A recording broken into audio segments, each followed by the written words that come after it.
So welcome, everybody. My name is Dinah Volk. I'm a happily retired professor from the early childhood program at Cleveland State University. And hello to all my still colleagues. Consider you still my colleagues. I have to apologize in advance. You can probably tell I have a cold, so sorry for the coughing, cough drops, etc. as we go along.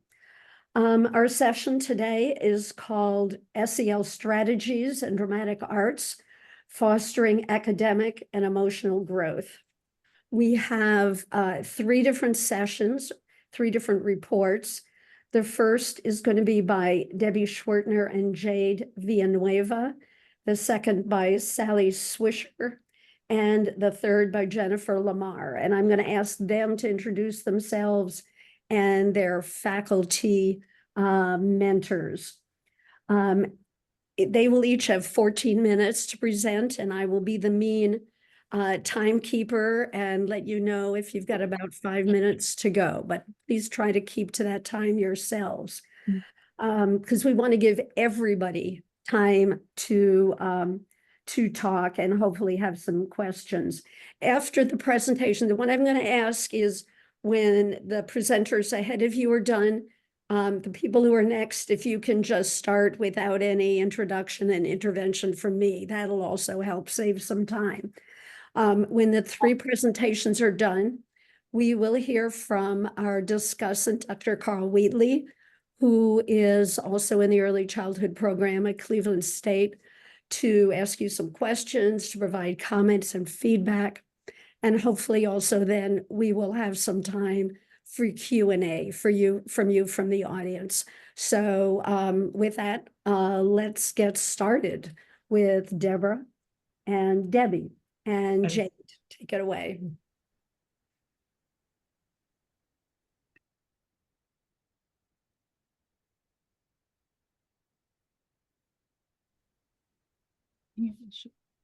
Our presentation. Do you put the presentation? Do you have the link?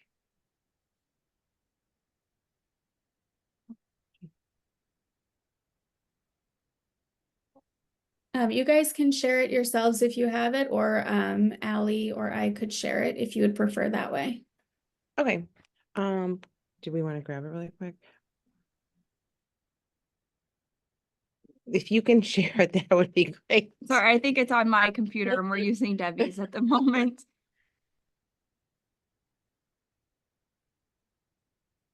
Allie, do you want to go ahead and pull it up? I'll see if I can grab that. One moment. Okay.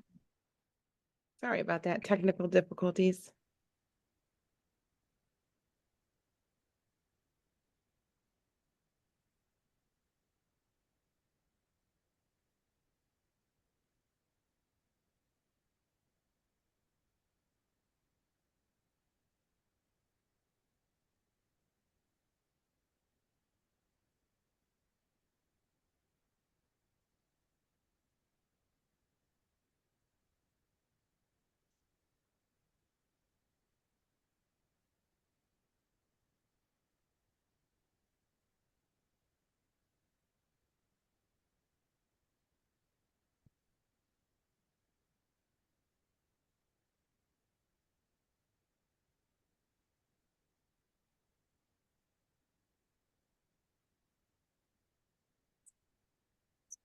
One moment, just opening the link. I was just going to try to. I was just going to try to grab it.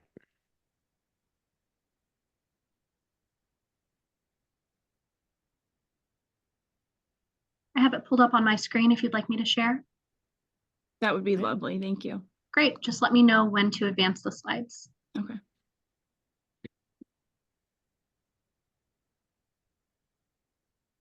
Yes. So our research was.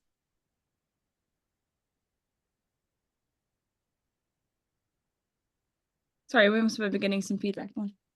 So our research was creating and performing class plays and the powerful impact on student academic growth and reading. So last year I worked with Dr. Monica Miller-Marsh from Kent State. So then Jade and I had the opportunity to continue this from last year. So a little bit of our presentation we'll talk about last year, but mostly it's just the past few months of what we've done this year. We can go ahead and then again, my name's Jade Villanueva. And I'm Debbie Schwartner, and we teach in Revere Local Schools at Richfield Elementary, and we both teach first grade. Do you want to take that slide? So looking into initially, like Debbie had said, this was something that she had kind of started last year. We had just noticed some of the kickbacks that happened post the COVID pandemic, especially with our young learners. And we were looking for a innovative way to help boost some of their reading fluency, as well as their social emotional learning with collaborating with peers and with building some of their confidence with their reading. So that's where the kind of the ideas of came up with doing a play. Could you go to the next slide? So we're located in Richfield, Ohio. As I mentioned earlier, we're part of Revere Local Schools. Our building is preschool through second grade. We have about 680 students. There are 10 first grade classes in our building, and we each have about 24 students in our class this year. So we're a big building. Jade and I are the only two right now that are doing the plays, but we actually have 2 teachers that want to do this next year, watching the process. If you could go to the next slide, please.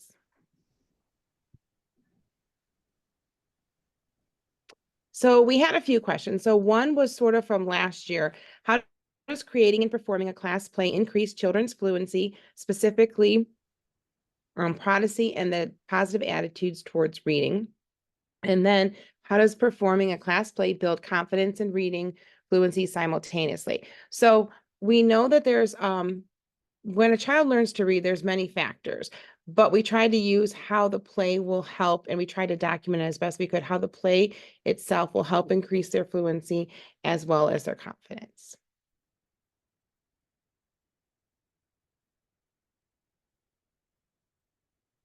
So using this and trying to determine how the play is able to help that, first we decided we needed to collect some data. So we use a cadence testing, which is something that our district uses in the primary grades.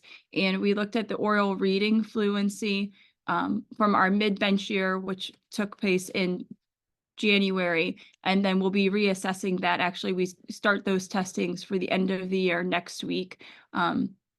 Of just kind of looking at the fluency score and to see how that improved after starting and doing the play. We also gave them a survey, and I also used this survey last year, which it was like little Garfield cats, and we would ask them questions, and then they could pick the Garfield cat that represented how they felt about reading. Do they like reading? Would they pick to do reading on their own time? So we just wanted to get a basis of how they feel they are at being a reader, and how how they just feel about reading in general. And we've also started this year just having to tie in with some of the social emotional aspects of a weekly check-in where they write about their journal, and they're just kind of like, what's been going on this week in the play? How do we feel about it? I asked my students this week to incorporate if they feel that they should keep doing the play, or if they would want to do a play next year, or and overall the responses were very high, that they're all enjoying it and that they would like to continue to do plays in the future.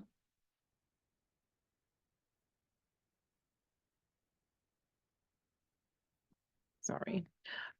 Okay, so we did a little bit, I'm going to take a step back. So last year it started when we had we started the year by taking them to a play. So we took them down to Playhouse Square in Cleveland, and they got to see a play on stage, because some kids had never had that opportunity. And when you say you're going to do a play and it's live, they don't really understand it in first grade. So we took them and they had the opportunity to see it. I think you actually had a student that was afraid. that turned around. Yes, I had a student for last year that he did not want to go on the field trip. He told his parents he did not want to come because he was afraid that they were going to make him come up on stage and act and talk in front of people. And that was November, and then hindsight last year in June when we performed our play, he was my lead, and has been he did a summer camp last summer, and his parents told me that he's doing another summer camp this summer, part of theatrics. So just being able to kind of see how his mindset had completely shifted was really neat to see. So then the next step for us was we kind of did some networking, and we found out that we had some connections with our students to a girl that was on Broadway in a musical. So she Zoomed with our classes and told them what it was like. She also talked about how there's many times she didn't get the role she wanted. Maybe she was put in a role that was like an assisting role. And everyone's important, as well as just kind of going through those feelings of, I didn't get what I wanted. I feel bad about myself, but it's not necessarily something to feel bad about. You're going to add to the play in different ways. So we had those opportunities. And then we also had some actors come in from Weather Vane Playhouse, and they were working with both of our classes, teaching them how to use their voice, how to use, they would say from your belly, you have to bring your voice out, how to chop words so that people could understand you. So we had some classroom lessons on how to bring a play to life, as well as how to write a play. So we worked on, okay, we're going to kind of base it off a fairy tale, but kind of make it our own twist on our fairy tales. So my class did Beauty and the Beast, and Jade's did Peter Pan. So then we wrote the play, which was more teacher, obviously, in first grade, but we took a lot of what they wanted and kind of incorporated it. There's a little bedtime scene at the beginning where the kids are falling asleep. So the kids were able to add their touches. And then so that was kind of last year. We then performed our play at Weather Vane. So then this year, Jade and I wanted to continue this. And at this point, Cleveland State didn't offer anything. So we started having our own fundraisers so we could continue taking our kids to the play in the fall and kind of going through the whole process again. So then we started this year by taking them to Weather Vane Playhouse, since that was the stage that they were going to be performing on. We thought, what a great opportunity to take them there and actually see a performance on that stage so they could get a real feel of, this is where we're going to be. So we haven't performed for our parents yet. That's in a few weeks. So we're still kind of in the process. Sorry, you can do the next slides. This is the survey that Debbie had spoken about just briefly before, with just kind of getting their interest of using the Garfield pictures to display the different emotions. If you want, I'm sorry, you can keep clicking through. We kind of got a little ahead of ourselves there. This is just the journal check-in that we touched upon before, and I know our time as well. And this is kind of speaking through our timeline. As Debbie has said, that we did in November, we went to go see the Playhouse, Weather Vane Playhouse perform the show Elf, which tied in nice with right around the holidays as well. They got a real life picture of what stage we were going to be acting on. And then in January, February, we started, we gave our plays, or I'm sorry, our scripts out to our students and kind of started working on lines. And if you keep clicking, it's just kind of a continuing of our Timeline. Yes, of our timeline. So we're looking right now, we're at the middle of May, and we're working on backdrops and having students create different props and things like that. We're using a lot of cardboard, and in about 2 weeks, we're going to be doing a dress rehearsal for our kindergarten students, which is something that we did last year too. So seeing that they were able to, the students that we have in our classrooms, as Debbie had said, there's 10 different ones or 10 different sections in our building, but it was neat for those students that are in our classroom that were able to remember things that we did or watching as kindergartners last year, and now they get to perform this year. And You've then got 5 more minutes. 5 more Okay, minutes. perfect. Thank you so much. Here are just some pictures of some of our things that we've done. A picture of us to see Elf at Weather Vane Playhouse. We actually also had the opportunity to go over to our high school theater department. They were putting on a play for their spring musical of Cinderella, and the theater department head did a really wonderful job of taking our students behind the scenes, showing them how the high schoolers create all of their own props. I learned myself that we're one of the only high schools in the state that actually creates their own props. We do not buy or rent them.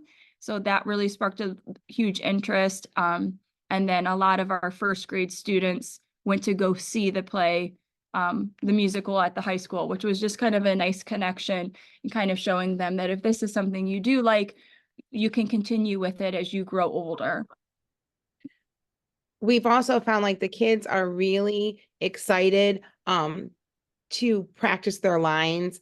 Some of our shyest kids have become really loud and have so much expression. They remind us every day that it's time to practice the play. We actually had passed out scripts right at the beginning of March, and they stopped using their scripts in April. Mhm. That's how quick they learned it. So it's been really a fun process because I feel like if you have high expectations for young kids, they will come through. We're kind of working right now on movements and expression. And Jade said, like you said, we're going to be getting the costumes together soon. So that's going to be super fun to have the props out and really have it come to life. And something just to kind of a quick piggyback, because there's not going to be other opportunities to say this, but my own child is in Debbie's class, and to see how the play is affecting her personality and just how excited she is at home as a parent has been really neat to see. She's telling very like random people at the grocery store about it and asks if they want to hear her lines and calling grandparents. So just so that eagerness and again, like wanting to read through and memorize other people's lines just so that she can help them in case if they forget or if they're not here for the day. So it is something that is just really kind of neat to see to come to life. And this year I've got the opportunity to see it from a different aspect of being a parent as well. If you want to go ahead, the next slide. I know we've just got a few minutes here. So our conclusions are we've taken a lot of notes and made observations. We will be doing that survey again to close out. We get out right at the beginning of June. So we'll kind of do that after the play to see how they've grown and if they're more positive about reading. I know in my heart they've grown, and obviously it's really hard to pinpoint it because we do other things in the classroom, but just their love of plays and how many boys went to go see Cinderella at our high school, how many parents have commented, I can't believe the kids can do this. So we know it's benefiting them. It's just, trying to pinpoint exactly how. And then we're waiting on the results for Arcadians. Like Jade said, we're going to be doing that next week. So that'll be exciting to see their fluency.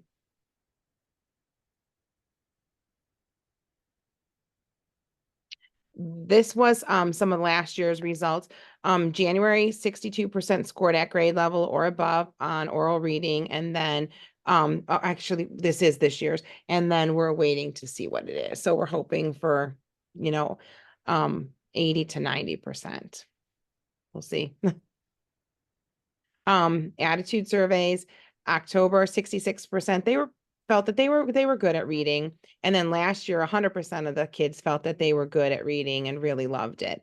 I just had, it's Teacher Appreciation Week, as you know, and I had one of my kids from last year bring down something, and instead of signing her name Lily, she signed her name Belle because she was Belle in the play last year. So even a year later, they just get so connected to their play and their part, and they like, again, this is kind of like project-based learning too, because they were part of it from start to end. So just to see their excitement and it's still with them.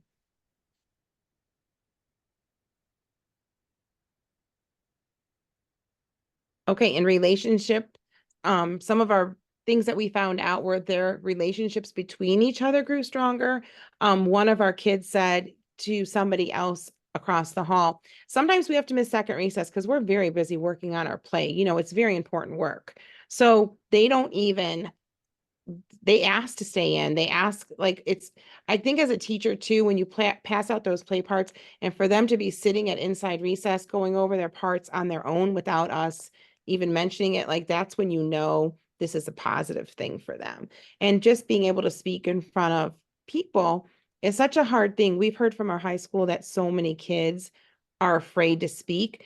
And if we start them when they're little, it just becomes like second nature to them. So we've noticed like they're able to speak in front of people, and they're able to have a loud voice and be confident in themselves. And that's our information. Thank you so much. Sure. Sally, it's your turn.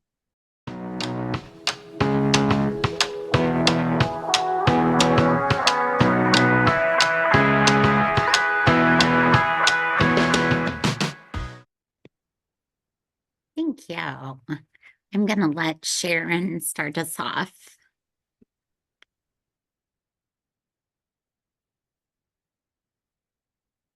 Maybe you have to unmute, Sharon. Thanks.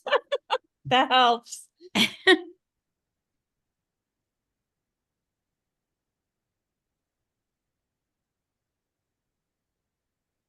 So I had the honor of working with Sharon Swan.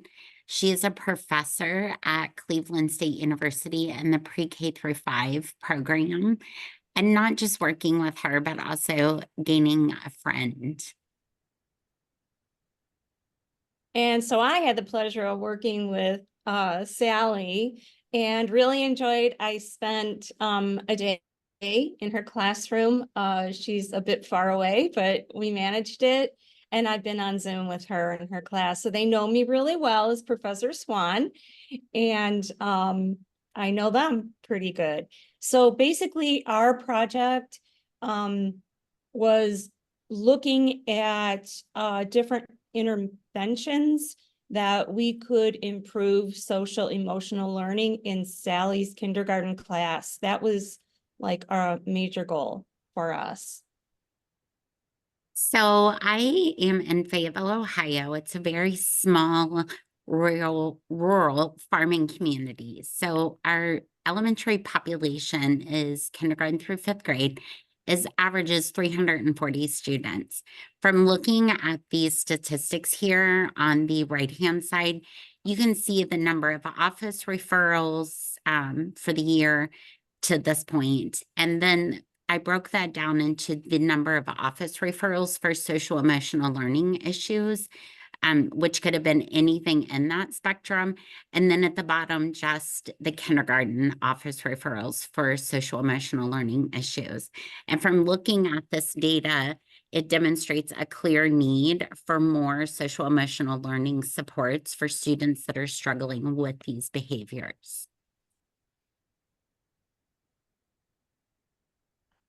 So basically like what I just finished saying, that we're looking at the importance of self-awareness and our students being in kindergarten being much more empathetic toward each other and building healthy relationships.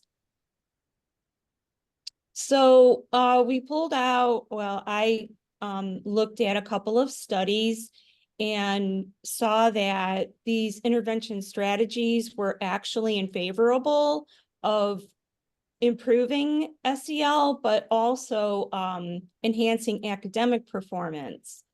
And so we were looking at mindful practices as well in Sally's room with these interventions, in the hope that we could improve that self-regulation as well.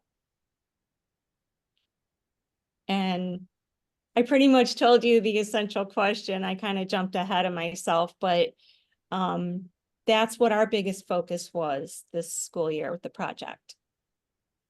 So the participants of our project were all of the students in my class. So I had 19 students this year, and they all received the same direct explicit instruction with social emotional learning curriculum and the same interventions and strategies.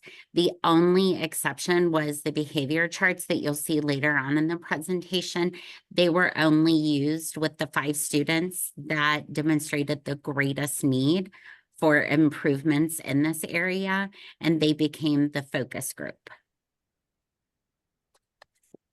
So as you can see, the methodology, we used select interventions, which we're going to tell you about as we proceed. The implementation of Ms. Swisher and her SEL curriculum that she used, and she tracked the progress, and then we'll share with you the conclusions. So thanks to the generous grant from the Martha Holden Jennings Foundation, I was able to purchase several items to implement as intervention. This slide focuses on the flexible seating options that I implemented this school year. Several different options. And again, the entire classroom had access to all flexible seating options. The focus group students did have first choice, and the classroom was fine with that. The students were great with it. Everything was new at first. They all wanted them, but then once they got used to it, they figured out which one helped them the most. I love the video that I was able to get of Jack on the stool at the bottom, and that was during a presentation, and you can see how he did not miss a beat from that presentation and stayed focused the whole time. Some other interventions, the Little Spot curriculum was the SEL curriculum that I chose to go with. I read the story Sammy and His Behavior Problem that Professor Swan suggested. Would you like to share anything about that, Sharon? I could. So I am now using it in my teaching methods course. And it's really about, I support responsive classroom approach. I really feel, that it is a really good approach for classroom management.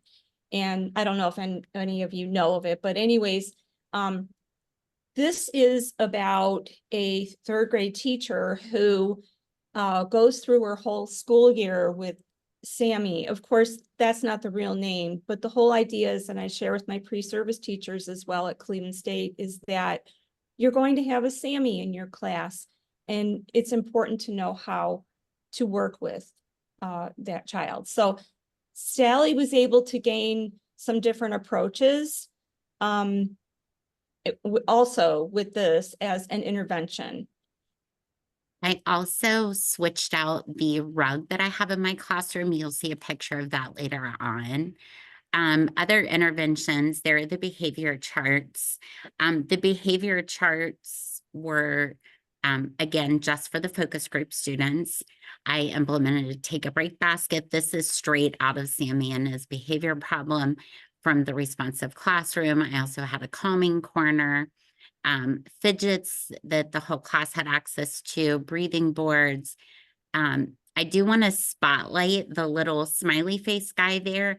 That is actually a breathing ball. It's squishy. So there's the ability to squeeze on it and it pops right back open.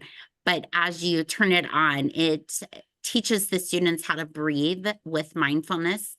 And it would light up for a breath in. As you hold the breath, it changes a color, and then it changes a color again to breathe out. And we use that as a whole class, just when the whole class needed to pull ourselves back together with a mindfulness activity. Well, okay. Yeah, so I don't, we kind of, yeah. So this is the old rug where Sally would use like masking tape and whatnot to create borders. And then, of course, with this project, she was able to purchase this new carpet, which I saw it, and it's beautiful, and it does create those boundaries in a gentle way. So the implementation of the curriculum, we did a lot of different things. Professor Swan, do you want to share about the emotional detectors? Oh, sure. So the day I visited, visited, Sally did an SEL lesson that was just really great about emotions and what our facial expressions look like. And I was able to share that lesson with her. It was really nice. And then helped with the children making these little like looking glasses in a way where they were going around the room looking for emotions and facial expressions. So it was really nice to be a part of that. And the next day, we actually took our motion detectors and went on a clues walk. So part of the Little Spot curriculum teaches you that your clues to someone's feelings are your eyes or your mouth, or it could even be your shoulders. So it teaches you how to pick up on how others are feeling and then help them through those feelings. So we actually went on a motion detectors walk throughout the school and came back. And it was just really neat to hear what they had to say. Some of them picked up on students in other classrooms that looked anxious or worried, or one even found somebody they thought was angry. So it was really neat to hear them communicate what they felt like others were feeling on that walk. You've got about 5 more minutes. That's not enough time. I So know. we made emotions posters. I would love to show you the videos, but we're gonna hold those. We don't have time for that. Just lots of different activities that the students went through. Professor Swan. Okay, so I actually visited last week, and well, actually it was this week on Monday, and you can kind of see me on the screen. We zoomed. Sally did another SEL, and the kids got to come up and show me what they drew, and they were just really excited about it. And the partnership was great. Again, I already talked really about this, so we could probably move on. The implementation effects from the classroom as a whole, not specifically the focus group, but the whole classroom, you can just see from each little comment there, the impact that it made on my whole class was a difference that I would have never imagined. Lots of success. I sent a survey out to my parents, and you can see here their comments, what they had to say about it.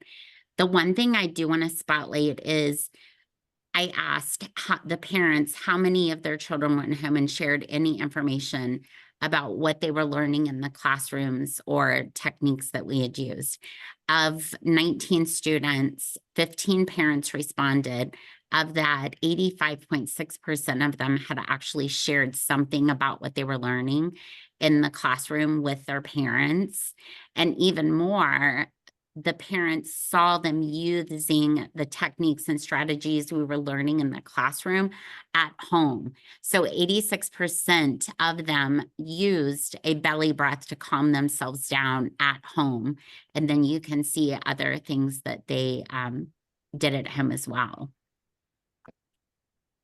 So Sally actually used the flexible seating, and you can see the graphs that they got to choose their choice of seating. And again, the focus group had the first opportunity with the flexible seating, but all students were able to use them.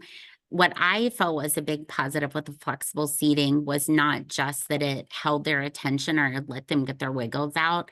They identified if it was being a distraction, actually. So some of the students in the focus group even said, I think I need to switch to a regular chair because I'm bouncing too hard on the ball, or I'm rolling around too much in the balance chair. I just need to go back to my regular chair.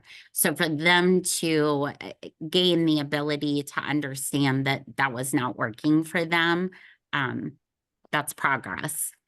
Behavior chart data, I just collected data on the behavior charts to see what their days were like. Did they have more good days than bad days? I don't even want to say bad days, than struggling days. And you can see red would be 4, blue, dark blue is the highest. So the majority of the students scored in a 4 on an average.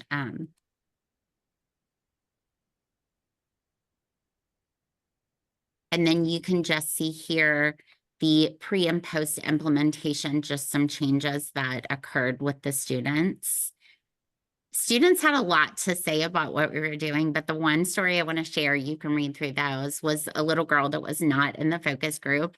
This is kind of tattling on myself. So a student that was in the focus group required a lot of attention and a lot of deep breaths on my part. And another little girl in the classroom became very aware at reading my emotions that I was not hiding well enough. And she would come up to me and say, Miss Swisher, I really think you need to use your tapping fingers right now. You need to count to 4 and calm down and take some breaths. So she really became like my protector in that. We overall saw an improvement. We were both really excited about it too, with the parent comments and the kids' comments. So yeah. Definitely, we did learn that one size does not fit all. Yes, Right. definitely. So what's next? In short, only God knows what's next. For sure, thanks to the Martha Wood Jennings grant, I am going to attend an SEL summit in Nashville that I will be taking along 3 colleagues with me. And the school is creating a social emotional learning committee that will be across our district. So we actually had our first meeting yesterday. That was an amazing, I'm so excited to see that happening, and just the good that it's going to bring, not just for our teachers, but for our students that need that. I put some future things on there. Who knows where we'll end up, or what possibilities are going to be coming. I would love to end. I'm going to start the video. You stop me when my time is out, or is my time out? It's out. Okay. Well, it'll be there. You can come back and watch it in the recording. It's a wonderful video of Willow and what she felt like her year was. And it was not prompted or rehearsed. You're going to think it was rehearsed. I think she needs to be in the other school for the plays, but she sums up what her year was to her, and she felt it was a success. Thank you so much. Thank you. And Jennifer, you are up next.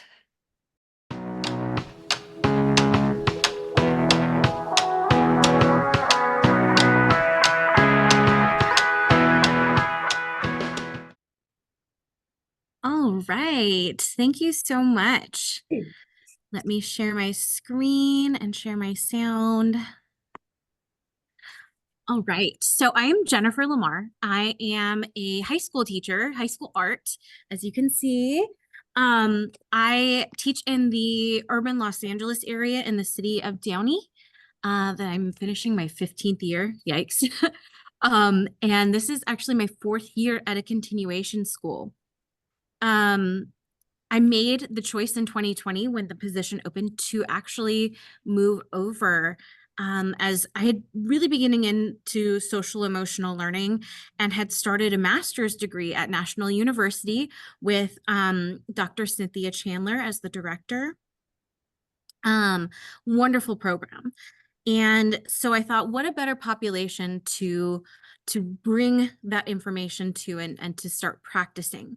I believe in the transformative power of art. And so when I had to choose an action research project, obviously I wanted to do something having to do with art. I graduated with my master's in 2023. I have been a presenter for the California Continuation Education Association statewide conference, as well as a few webinars. I facilitate art therapy with teens and adults. And I actually just found out yesterday I will be writing curriculum for a new social emotional learning class, specifically catered to our students. I think continuation school students are very misunderstood and under-researched. And so I was very blessed to be able to do this study. All of the artwork that you see in the presentation is a result of my students and their creations throughout this process. So arguably, Gen Z is under more stress than many generations prior to us, due to factors such as a booming technology era, societal change in family dynamics, social media, increased bullying, trauma, an increase in social discourse, economic and racial discrimination, lack of social skills and self-regulation, being born during a recession, and so much more. Oh, and a global pandemic, that'll do it too. You can see all of these factors magnified in a continuation school setting, as this is their last stop. This is it for them. I believe that if students can acquire skills to better regulate emotions, increase self-awareness and identity, if their emotional well-being is the first thing addressed, then their learning can happen.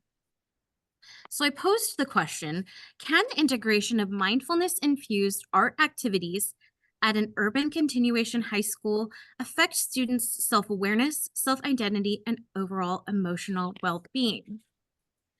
So to start out, we had a good old literature review and little snippets that I was able to pick out because, like I said, this is a very under-researched population. And so I had to kind of branch out a little bit. But what I could find is, as you can see on the screen, as well as that students in urban areas are often on the poverty line, which provides constant uncertainty and stress, which can be chaos to the emotional well-being of a student. Prior to the beginning of the study, I researched a variety of materials surrounding mindfulness, art therapy, identity, implementation of these in urban school setting, juvenile hall, prison settings, and I found some promising data to jumpstart that exploration. Mindfulness can increase blood flow and contributes to the thickening of the cerebral cortex, which contributes to attention and emotional integration. Understandably, students are more likely to show progress when these are practiced with a teacher that they are already trusting. And, mindfulness and art therapy can heal and restore and is measurably effective in an urban school setting. So I went about this using Google Forms to create and collect pre-assessment of emotional well-being, a scale that I had researched from a few different ones and put together. We did 4 Mindful Mondays, 4 different art activities with reflections afterwards. And then we did a post-assessment using those same questions to see the shift and the change. I also took observations and reflections myself.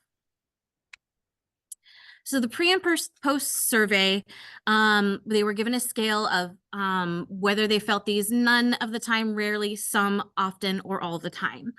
And so, it's a number of different things. It was very broad to start out with, just to kind of get an overall idea of where my students were coming from. What I really liked and want to keep in the future is what are some words you would use to describe how you're doing right now, letting them have their voice. Because the scale seemed to be, with teenagers, their moods and emotions sometimes within an hour go from one end to the other. So I did 4 activities with them. Activity 1, we chose 10 emotions from a negative event in their life and assigned a shape or type of line to represent that. And then they used those to create a Kandinsky-inspired art illustrating those emotions through that life event. We then went on to do a positive life event using the same methodology. The next Monday, activity 2 was to create a tree representing growth mindset.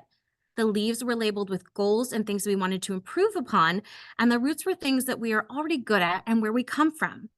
The idea is that the leaves will fall when that thing or that goal is accomplished, and they will nourish the roots for further growth. The third activity tied into our surrealism unit. We did what's called automatic drawing, which is literally just draw whatever comes to mind, scribble, shade, whatever you're intuitively feeling, and see what happens. It's about the process and not the actual product. And the final activity was to color and cut out tangram shapes. Now, I know you're thinking this is high school, but oh my goodness, it was like they were back in elementary school. They were so excited to play with them. And then we created an artwork arranging shapes to represent a negative emotion and then a positive emotion. And what does that look like using shapes and colors only? So after each activity, the students were asked 3 questions where they used their Google form to answer that. What did you like best? What did you learn about yourself? And how did it make you feel? I looked at the overall mood at the beginning, at the end. How did it shift? Are there any notable observations about students and how they progressed? And the findings were very interesting. What I found on the macro level when comparing the pre and post assessments is that there was not a lot of change in a month's time. Especially with something like this, I feel like more time is necessary. For the parameters of the program, we did 1 month, but it was a great starting point for me. You can see on the scale, some levels increased while others decreased by 0.1 or 0.2 points. I believe to see significant change, we would need more time, obviously.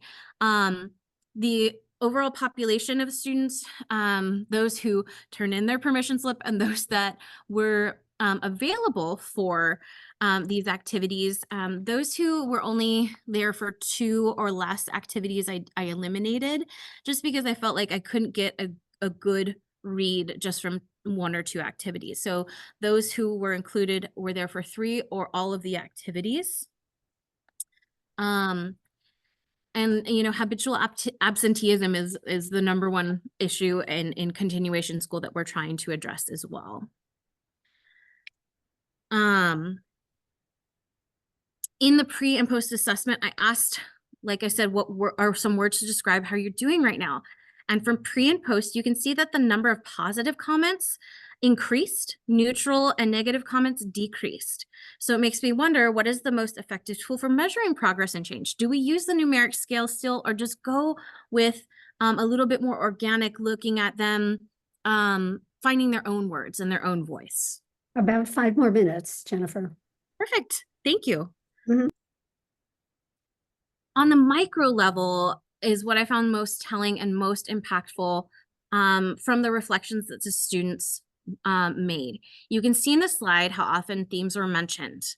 I went through the spreadsheet and counted how many times did they say calm or things related to that. And I love this diagram that I put together just because it really gives you this wonderful visual of where these students are at after their activity. You can also see the negative emotions were very much the bare minimum.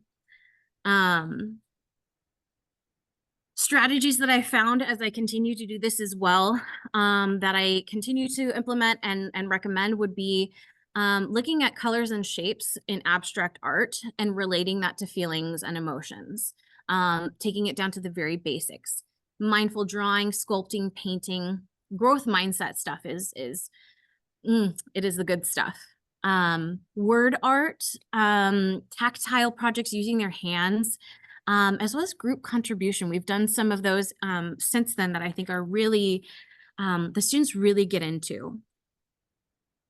So I have a number of stories, but for the sake of time, I want to share just one student, and I'm going to try not to cry when I say it. But I had this student for 2 semesters prior to this. It was his 3rd semester with me, and he was not making progress. In that time, he also had never spoken a word to me or his other teachers. His IEP talked about social anxiety, alluding to past trauma, complex PTSD. And after our 3rd activity, the automatic drawing, he came up to me after class to tell me how much he loved the assignment and how it felt. For the first time, he felt proud of his artwork. Of course, I had to remain calm and not, jump for joy. But from that day on, every day, he always made a point to say hello and goodbye to me after 2.5 semesters of no verbal communication, often thanking me for the class. He later went on to transfer back to his traditional high school and graduate. So to me, you have the data, you have the numbers, but when you have stories and examples like that, that is the evidence that this is impactful as well. So obviously more time is needed. I I want to look at the reflections and questioning and wording and make alterations. I continue to do Mindful Mondays. That's something I've been doing since 2017. And I cannot tell you how many kids come and tell me the impact of it. I want to continue to build a database of research to do maybe a long-term study using the same idea, create curriculum for my school and then maybe other schools. And then I'm looking at publishing some of the work as well as writing a book. So lots of things to look forward to in the future. Thank you so much for your time. I'm happy to answer questions and give you more details. And if you want to contact me further, I'm here. So thank you so much. Thank you, Jennifer, and thank you for everybody. You are truly teacher researchers and have provided us with very, very rich projects to talk about. I wish we had another hour to talk about all of these projects. Now, next up is Dr. Wheatley, our discussant, for some comments. Yeah, and I'll have to be quick too. I was just blown away by the 3 presentations, and now I'm crying because Jennifer got me crying. Oh, Debbie and Jade. I used to teach drama at a camp, and I also have done, theater and plays with kids from 2 to 10. And I think theater is just absolutely magical for getting kids to come outside of themselves and be able to feel free to talk and be somebody who they're not and not be judged for who they are. And so what I really appreciated is all the authentic experiences that you got them to. So, to go to the theater multiple times, to have the actress, to be Zoomed with the other actors. I loved that the boys were going to see Cinderella. And I was wondering, and you see these, improvements in reading, which is what your administrators are obsessed about. So you got your cake and to eat it too. And you talked about the relationships. You talked about the difficulty of kind of capturing the effects of this. And I was wondering if you were working on some sort of collage of effects that, would include the kid talking at the grocery store, doing their lines at the grocery store for people. Because I do think this is the kind of thing that the effects can seem ephemeral. And are you thinking of kind of putting that together in some multidimensional way so you can persuade people to do more of this in other classrooms? That's not something that's a good thought. I've never really thought about that. Like Debbie had kind of quickly mentioned, we have we also do like a very small scale musical around Christmas or around the holidays of The Tale of the Gingerbread Man. And 2 newer teachers, one's a brand new teacher and one, this is her 2nd year. I think we have them hook, line, and sinkered, and they're convinced to kind of take the jump and to do it next year. So I think for some, they see the value, but it's the time commitment. yes. And Yeah. there are days where we say to each other, what are we doing? But then when you Yeah. see it all come together, you're like, this is why we're doing it. Like, they're not going to remember my great math Yeah. lesson that I think is wonderful. They're remembering being magical in a person, in a play and coming to life. So it's Yeah. so worth it. So that's, I think, the piece we have to sell. Why is your time? This is such like a good use of your time. Yeah, I mean, it's really an act of faith. And so it's like, I'm encouraging you to put together this multi-dimensional That's a great picture of idea. all the different ways it's affecting kids. Because oftentimes in parent-teacher conferences, it's those stories rather than some numbers on the chart that really speak to them. I'm afraid I must move on to the second one because I have a Thank you. clock in the corner of my screen. So thank you for that. And Sally and Sharon, you started out with which interventions seemed the most effective. I loved seeing the all the different furniture in the classroom. And one thing I actually wanted with my time is you had a bunch of slides, and I wanted if you could just tell us that you had a chart near the end of the pre and post results, which was side by side. Can you just tell us some of those comparisons, the changes from pre to post on the behavior? So at the beginning of the school year, of the 5 focus group, 3 of them had daily shutdowns, daily meltdowns. One of the students during the first 9 weeks of school was repeatedly ended up in the office, to the point to where one day, I think it's the closest I've come to getting punched in the face. And the principal and the school resource officer was both there. It was very explosive behavior, especially out of the one. The little girl, actually, that was the video at the end that's priceless and will have you in tears. And she had a lot of emotional. Hers was more just the meltdown, couldn't handle things, not so much aggression. The other 3 in the focus group were a lot of focus, one so much impulsivity. And by the end of the project, the little girl was, it rarely, maybe 1 or 2 a week, compared to 3 or 4 a day, that she would have meltdowns or get upset with something. The boy that ended up in the office at the beginning of the school year, he is a roller coaster.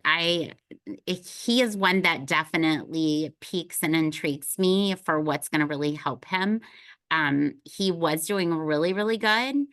And I really don't know what happened this last 9 weeks. The bottom's kind of fallen out of it. And we've had lots of office visits for hitting others when we get angry. And we cannot see the wrong in that. The other 3, though, the impulsivity, the wiggle seats, the fidgets, all of that has helped. The belly breaths for the mindfulness to refocus them.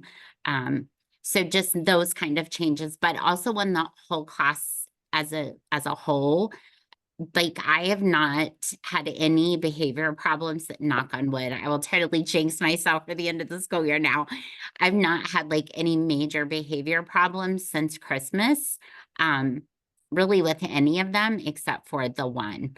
So, and just the way they get along and talk to each other and treat each other, with so much compassion and understanding. It's just been amazing to be a part of watching that. Yeah, and I was really positively impressed. There's just a wide array, a smorgasbord of strategies and materials you were using. And that seemed wonderful. I'm afraid I must move on. So to Jennifer, who made me cry. So I was most curious about the sort of the dose of this. Because if it's once a week on Mondays, I was wondering about an intervention that tries doing it 5 days in a row to see what happens, or once in the morning and once in the afternoon, particularly for the population. And I know you all feel like it's hard to find time to do this. But for all of you, if you aren't connecting with the kids emotionally and they're not opening up emotionally, as you say, you're not getting to the other stuff. So what have you thought about that? Because you have lots of ideas. So many ideas. So I actually since doing my study, I've transformed my whole curriculum to be very focused on SEL. Right now, all we're doing is abstract expressionism. I mean, I if I could turn my camera on, I don't remember how.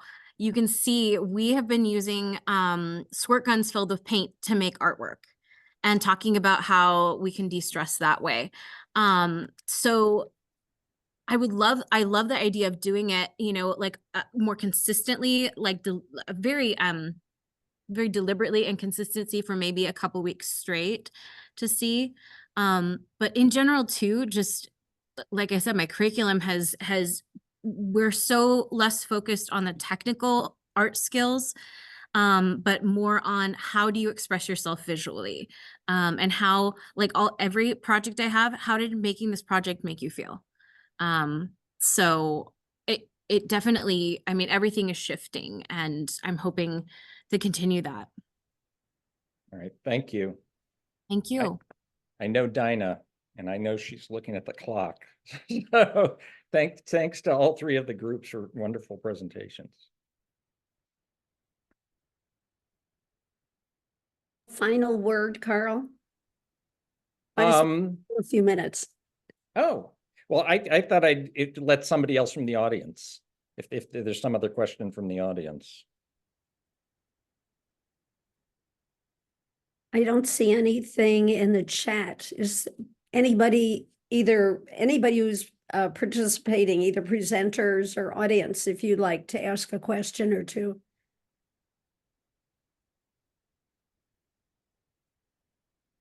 Okay, well, if there are any questions, I would like to say a comment to Debbie. Because she was my Sophie Swan's teacher. And at that time she was teaching second grade, and we did a lot of great things in there, including the drama. So I was happy to be a part of that. Happy to see you today, Debbie. Yes, thank you for reminding me. Keep doing it. Way to Yeah. go. Yeah, I think all of the teacher presenters really deserve a lot of praise for their work. It's research, it's excellent teaching, and it's generated so many insights and so much knowledge about the importance of social emotional learning. And thank you. Hopefully we'll see you again next year. Bye-bye.